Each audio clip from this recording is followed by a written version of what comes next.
하나님 말씀 예레미야 8장입니다. 예레미야 8장 8절. 네. 너희가 어떻게 우리는 지혜로우며 여호와의 율법이 우리에게 있다 라고 말할 수 있겠느냐? 보아라, 참으로 서기관의 거짓된 붓이 그 율법을 거짓으로 만들었다. 지혜로운 자들이 수치를 당하고 당황하며 붙잡혀갈 것이다. 보아라, 그들이 여호와의 말을 버렸으니 그들에게 무슨 지혜가 있겠느냐 그랬습니다.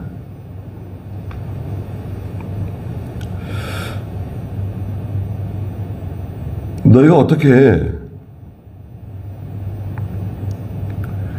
우리는 지혜로우며 여호와의 율법이 우리에게 있다 그렇게 말할 수 있느냐고 책망하셨습니다. 우리에게는 하나님의 말씀이 있다. 여호와의 율법이 우리에게 있다.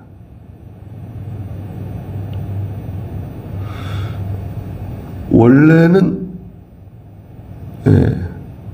사실은 지혜롭습니다. 시편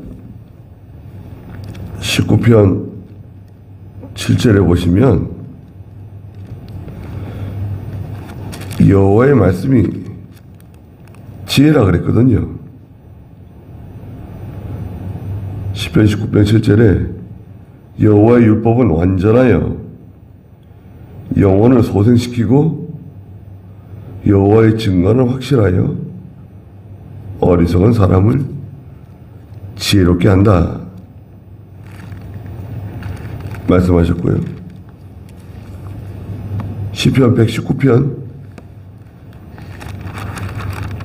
98절에도 보면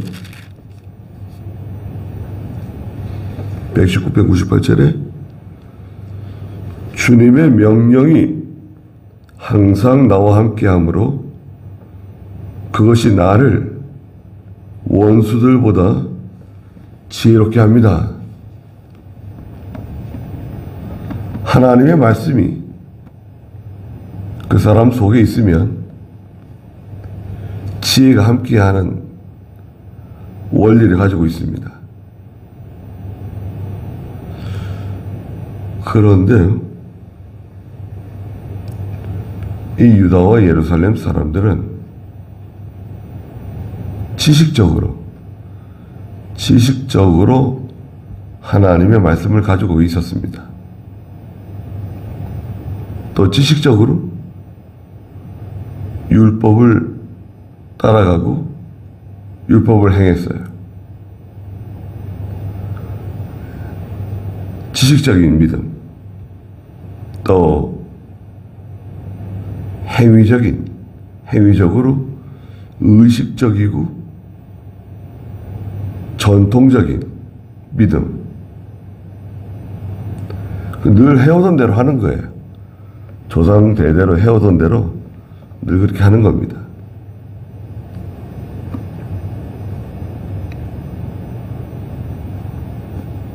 그 말씀이 자기의 생명이 되지 못하고 또 그 말씀이 자기 속에서 깨달은 진리가 만들어지지 않아서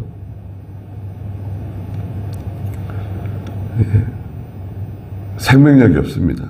능력이 없어요. 보아라, 8절 중간에 참으로 서기관의 거짓된 붓이 그 율법을 거짓으로 만들었다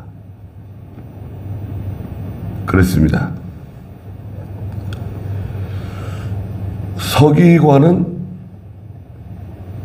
하나님의 말씀을, 율법을 기록하거나 보관하는 직무를 가지고 있습니다. 거짓된 붓, 서기관의 거짓된 붓은, 그러니까 성경을 기록하는데, 율법을 베껴 쓰는데 자기에게 마음에 들지 않는, 자기 마음에 걸리는 것은 빼버린다는 거예요. 말하자면 기록하지 않는다는 거예요. 또 말씀을 변경시킨다는 거예요.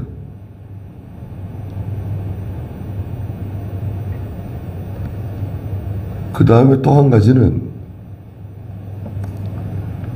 하나님의 말씀을 가르치는 사람들이 성경을 잘못 가르친다는 의미를 가지고 있어요. 성경을 잘못 해석하고 성경을 그릇되게 가르치는 사람들, 이 서기관의 거짓된 붓이라고 말할 수 있습니다. 그 결과 9절에 지혜로운 자들이 수치를 당하고 당황하며 붙잡혀갈 것이다 그랬습니다. 서기관의 거짓된 붓으로 말미암아 지혜로운 자들은 수치를 당하게 되고 당황하게 되고 붙잡혀갈 것이다 그랬습니다. 지혜로운 사람들이 누굽니까? 하나님을 가까이 하는 사람들, 성경을 가까이 하는 사람들, 기도하는 사람들, 지혜로운 사람들이거든요. 또 세상적으로는 고위 관료들, 중요한 직책을 맡은 사람들, 수치를 당하게 되고 당황스러운 일들을 만나게 된다는 것입니다. 보아라, 9절 중간에 그들이 여호와의 말을 버렸으니 그들에게 무슨 지혜가 있겠느냐 말씀하셨습니다. 하나님 말씀 버렸다는 거예요.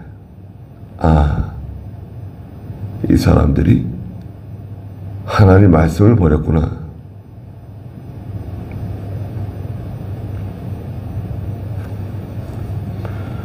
말씀을 자기의 생명으로 삼지 않고 그 말씀 따라가지 않는 겁니다. 복음을 따라가지 않는 거예요. 예수님을 따라가지 않습니다. 예수님을 따라가는 것을 말하자면 가치 없게 여겨요. 예수님 따라가는 것은 별로 좋아하진 않아요. 그러면서 여러 가지 세상적인 지식, 세상적인 지식을 좋아합니다. 어떻게 하면 돈 번다, 어떻게 하면 성공한다, 어떻게 하면 장사를 잘한다, 그런 건 좋아해. 그런데 어떻게 하면 하나님 말씀대로 살 것인가? 어떻게 하면 하나님을 기쁘시게 할 것인가? 하나님 뜻을 따라 살아갈 것인가? 그런 데 별 관심이 없어요. 점점 점점 그런 세대가 도래할 것입니다. 원인이 뭐냐? 뭐 여러 가지 원인이 있겠지만 이 서기관의 거짓된 붓이 원인이 될 수 있어요. 서기관의 거짓된 붓은 두 가지 의미를 가진다 그랬죠. 첫째는 이 서기관이 성경을 기록하고 잘 보관하는 책무를 가지고 있는데, 성경을 기록할 때 자기 마음에 들지 않은 구절을 빼버리는 거예요. 성경에서 누락시켜요. 또 해석할 때 잘못 해석해요. 두 번째는 하나님의 종들이 성경을 잘 못 가르치는 거예요. 죄를 책망하지 않는 거예요. 죄를 책망해야 되거든요. 말씀을 가지고.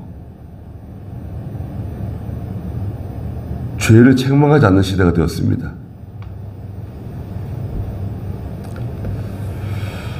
죄를 책망하지 않는 시대에서 살기 때문에 성도들이 너무 당당해요. 너무 당당하고 너무 자신감이 넘쳐요. 하나님께서 나에게 복을 주시는 것은 마치 너무나 당연한 듯이,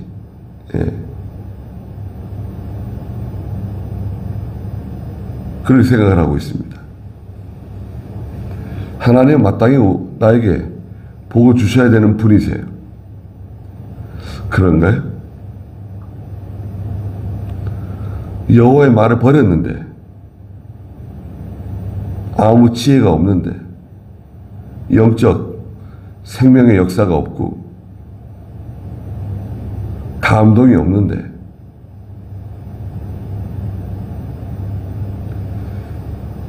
이렇게 되니까요. 10절에 그러므로 내가 그들의 아내를 다른 사람들에게 주고 그들의 밭도 다른 사람들에게 주어 차지하게 할 것이다. 아내를 빼앗기게 된다. 그들은 누군가요?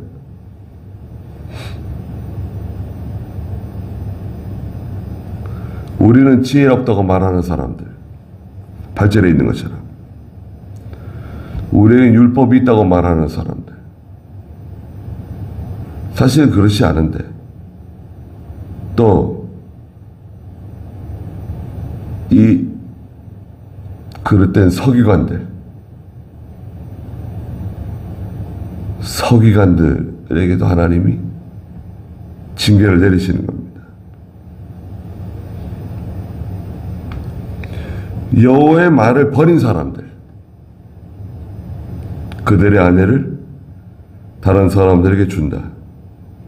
또 그들의 밭은 그 생산하는,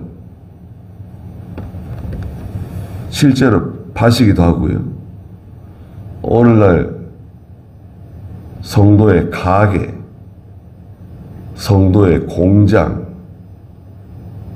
기업체, 자녀, 이게 다 밭이라고 할 수 있어요. 밭도 다른 사람들에게 준다. 빼앗겨요.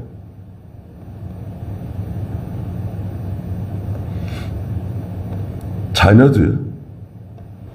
믿음으로 키웠어도 그 자녀가 믿음 없는 사람 만나가지고 시집장가 가게 되면 빼앗기는 거예요. 그 자녀가 건져낼 수도 있지 않냐. 건져내는 건 거의 거의 쉽지 않아요. 믿음 없는 사람을 건져내서 하나님의 백성을 만든다? 그거는 자기 생각이고요. 거의 불가능해. 오히려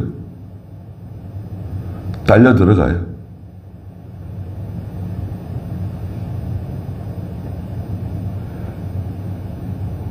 이는 작은 자로부터 큰 자에 이르기까지 10절 중간에 모두가 불의한 이익을 탐하고 선지자로부터 제사장까지 모두가 거짓을 행하였기 때문이다. 작은 자로부터 큰 자에 이르기까지, 또 선지자로부터 제사장에 이르기까지 다 거짓으로 기울어졌다는 거예요. 또 거짓 또 나오네요. 하나님은 이 거짓을 미워하십니다. 거짓말, 거짓된 행동, 하나님 미워하세요. 예수 믿는 사람은 거짓말만 하지 않아도 귀한 성도로 갈 수 있습니다.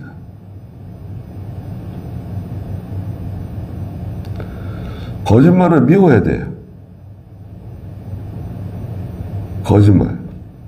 거짓말하는 사람하고 깊은 관계를 맺으면 안 돼요.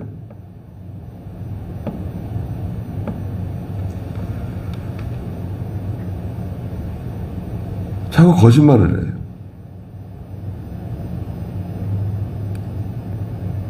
무슨 거짓말을 했냐면 11절에 보니까요. 그들이 딸 내 백성의 상처를 건성으로 치료하면서 평안하다, 평안하다고 하지만 평안이 없다 그랬습니다.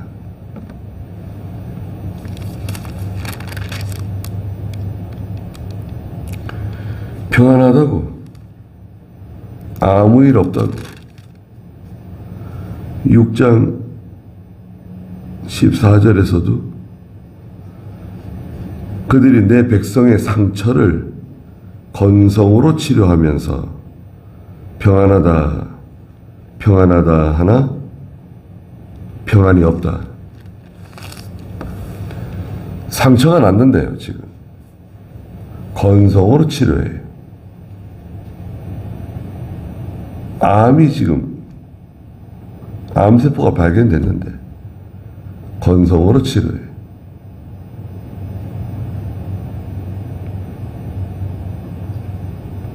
하나님의 종들이 하나님의 말씀은 검이잖아요. 검. 에베소 6장에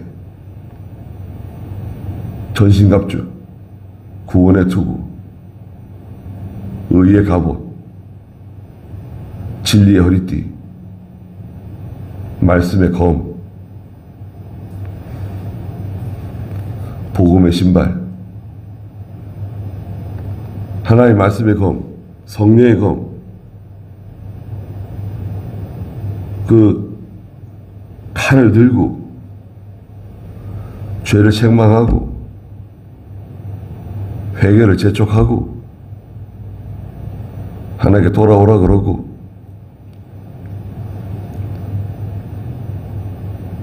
그 칼 가지고 수술을 해야 돼요. 찔러 쪼개가지고 죄를 다 끄집어내야 돼요.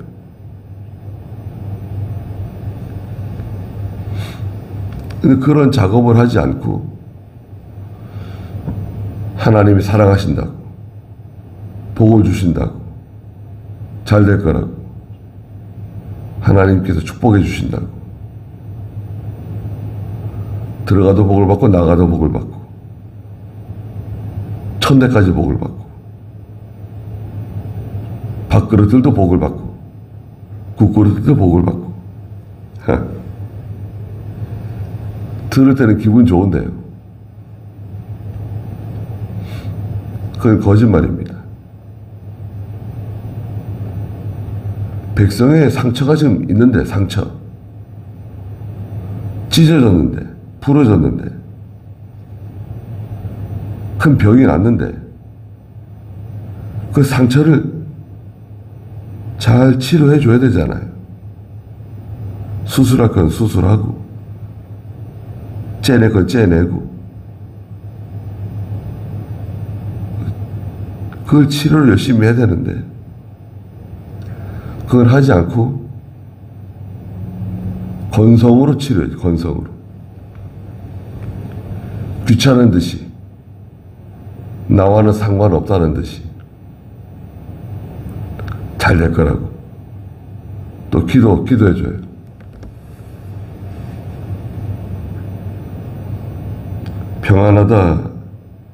평안하다고 말하지만 평안은 없다.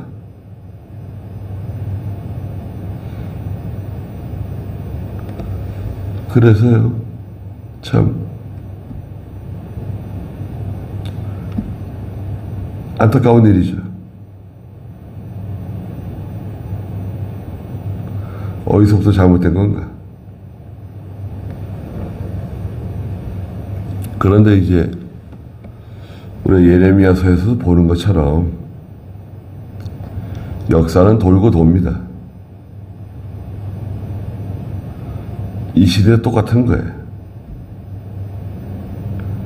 하나님 말씀 버리고, 계명 버리고,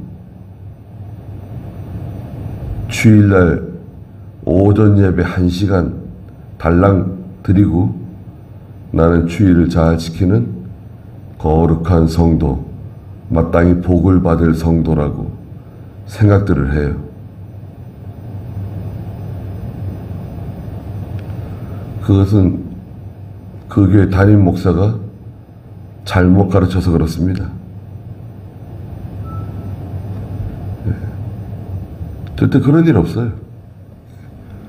그렇게 되지 않습니다.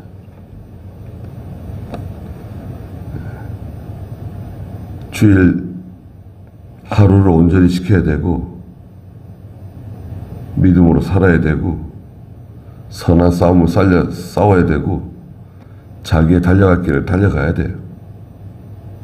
그 일을 계속해야 돼요.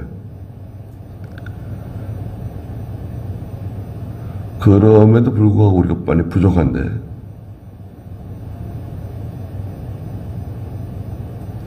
항상 하나님께 나갈 때마다 우리가 회개하는 마음을 갖고